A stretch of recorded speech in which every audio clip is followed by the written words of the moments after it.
Bell Time by Sophie Tuvey, Chapter 23. Sylvia has obviously tried very hard to make her yoga studio an Insta-worthy space.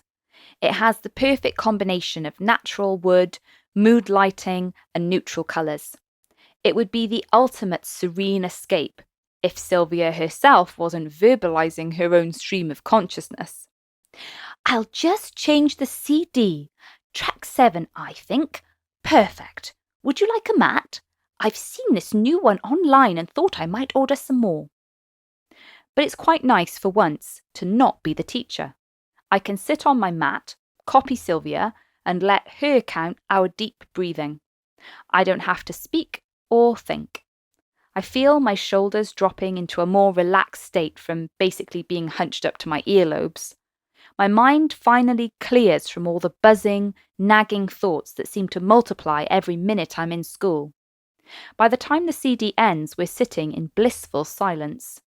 Through the patio doors, I can see birds fluttering their wings, glimmers of water droplets catching the sun. The ground is dewy, and there's a faint mist in the air, like everything's in soft focus. Michael opens the side gate and steps into the garden. I feel that ripple of attraction just looking at his tall frame and the way his dark hair falls across his forehead. Then the two dogs rush at him, barking. Sylvia and I watch through the patio doors for a moment in grim fascination as Michael attempts to fend them off, almost falling over in the process. "I'll get them in," Sylvia mutters, opening the patio door and calling to them. Donald and Daisy skitter across the studio floor, and Michael notices me as I get to my feet. "Didn't realise you were in here," he says with a playful smile. "We were just finishing," I reply. The spell's well and truly broken now. "Maybe we can do this again," Sylvia suggests. "I'd really like that," I nod. "Thank you, Sylvia." "Do you fancy a cooked breakfast?" she asks Michael. "Absolutely," he grins. A short while later, I leave him with Sylvia heaping third helpings onto his plate and call my dad. "I've been trying to get hold of you," he says, as soon as he answers. "I know, sorry." I transfer my weight from one foot to the other. "Where are you again?" he asks. "The Cotswolds," I answer. "Just for a few days." "I've been to check your flat," he says. "Looks all okay from the outside. That's a fancy camera too." "Thanks," I say. "The trouble is, it's not a great area," he says, and he sounds like he's rehearsed this, perhaps with Katie. "I don't like the idea of you in there, on your own." I bite back a sarcastic laugh. This is the dad who checked out of several years of my life while I cared for him and my sister. That was almost as lonely as my life in the flat. "I just want you to know that the door is always open." He speaks with a sort of finality. That must be the final punchline of the spiel. "Thanks, Dad. I do appreciate it," I say. "How about I come and see you when I get back?" He seems happy with this, and by the time I end the call, I feel more positive about the whole thing. About everything, actually. Having a clear head gives me fresh resolve. When Michael and I return to the cabin, I grab a notebook and start scribbling down my thoughts and ideas. 1. Make the effort to see Dad. 2. Stop working and breathe. 3. Get back to writing. But when I look at my laptop, I can't bring myself to open it. My eyes start drooping and I lower my head to the pillow.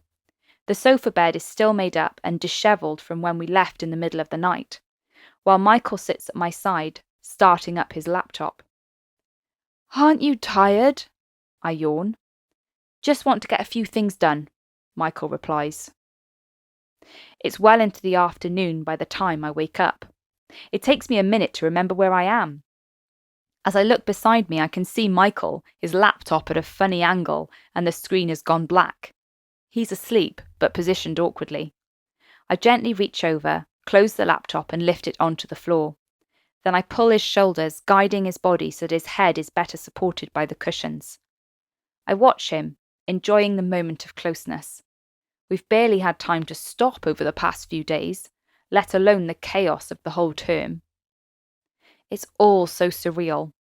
I never imagined this is where I'd be a few days ago. And yet, in another way, being with Michael feels so natural. He's just gradually become a part of my life, and I'm more used to his abrupt humour and driven nature. He never gives up on anything.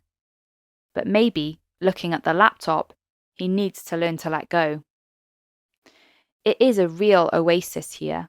I can hear the birds singing in the garden, and I'm just enjoying the smooth sheets, the soft pillow, and the feeling that I don't have to be anywhere or do anything. But it isn't long before unwelcome questions pepper my peaceful consciousness. What do I do when I go back to my flat? What do we do when we're back in school? What am I going to do the next time I see David Clark? How am I going to plan all these lessons for this review coming up?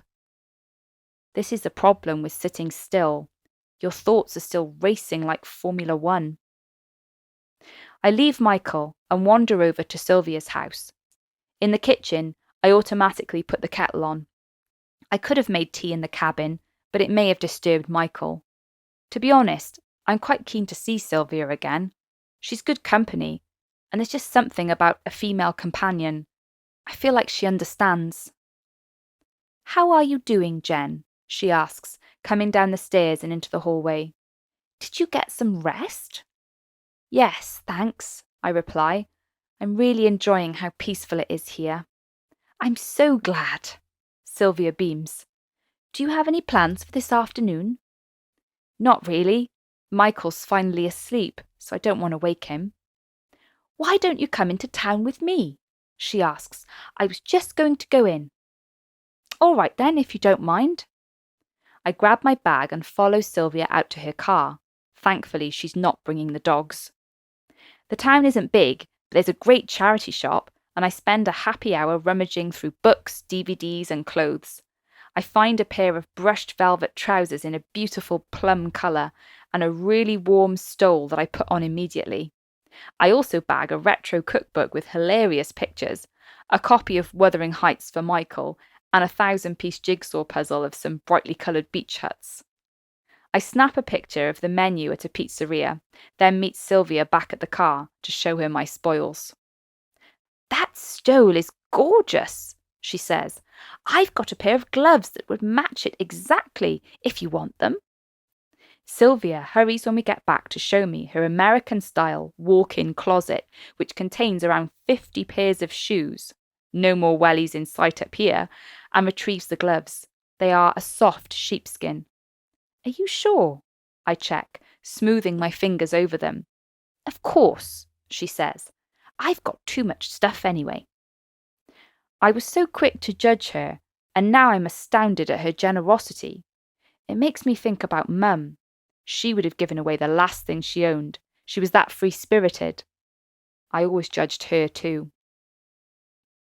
Later, Michael and I share a pizza and manage to catch up on missed sleep by getting an early night. So much for the party lifestyle. I joined Sylvia in the studio the next morning for yoga again.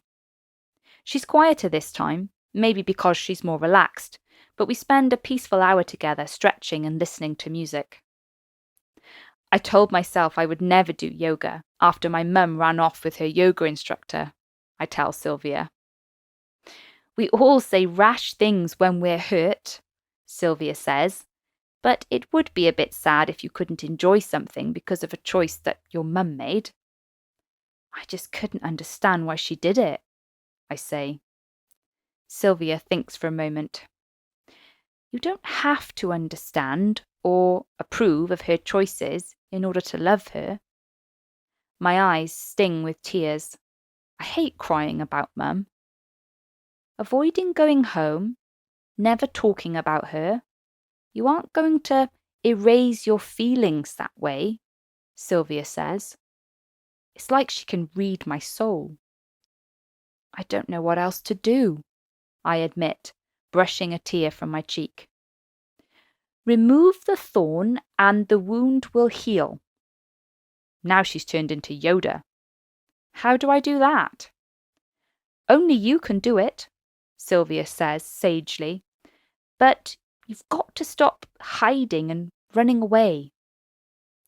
I thought I was here for a romantic getaway. Instead, it turns out I've had a spiritual retreat. This is not entirely a bad thing, but Michael's been obsessively creating lesson plans, and he's still in the fast lane where I've tried to take a slip road off the motorway. Even the jigsaw puzzle poses a competitive challenge. I love beach huts, I say, fishing around in the box for brightly coloured pieces. Says Michael, turning over some pieces on the table. Have you found any edges or corners? I leave him to it and grab my laptop. Talking about my mum has reminded me of my story, and I feel like I've finally got the headspace I need to go back to it again. I know that I have to find it in myself to go back there, to go over the words I wrote in the summer when I could do nothing else except think and imagine all over again. I knew it was good for me. But this term, I just haven't wanted to reopen those wounds again, not when I've been putting out fires day after day with Tyler's rebellious class and trying to look like a serious contender for a head of department. I open up my laptop, and instead of going to the usual work files, I load up my work in progress, WIP on the social media groups. I shared my docs with you today, Michael says, arranging puzzle pieces. Thanks, I say. I'm not working now, though. Is that your story? He sits up straighter and looks towards me. You said I could read it. I don't recall saying that exactly, I stall. Anyway, it's a young adult fantasy, so I don't think it's really your thing. I'd like to read it because you've written it. I hover in indecision for a few seconds, then hand him the laptop. My stomach churns as I watch him read the first few pages. He probably thinks it's terrible. It's good. His eyes flick to mine. It's pacey, and you have meticulous attention to detail. I smile in relief. I can see it all in my head, like a really vivid dream. This is the furthest I've got with any story, but I know I need to give it much more time to redraft it and make it better. You should do it, he says affirmingly. He's so certain about everything. It's very attractive.